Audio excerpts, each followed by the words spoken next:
More than half a century ago, Dr. Alfred Tomatis was confronted with the most curious case of his 50-year career as an otolaryngologist.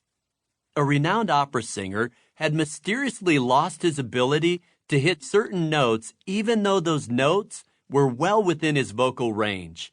He had been to other ear, nose, and throat specialists, all of whom thought it was a vocal problem. Dr. Tomatis thought otherwise.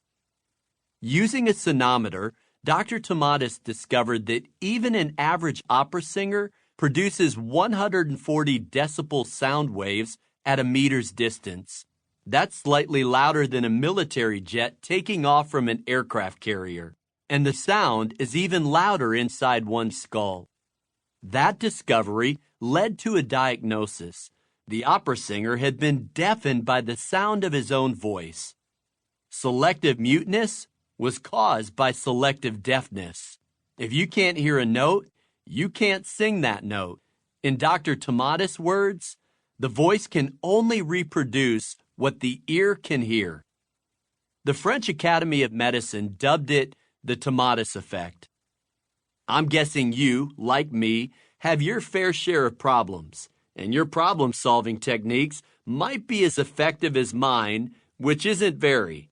Maybe that's because we're treating symptoms while ignoring the root cause, a spiritual Tomatis effect. Is it possible that what we perceive to be relational, emotional, and spiritual problems are actually hearing problems, ears that have been deafened to the voice of God? And it's that inability to hear His voice that causes us to lose our voice and lose our way. Let me make a bold statement at the beginning of this book. Learning how to hear the voice of God is the solution to 1,000 problems. It's also the key to discovering our destiny and fulfilling our potential. His voice is love. His voice is power. His voice is healing. His voice is wisdom. His voice is joy.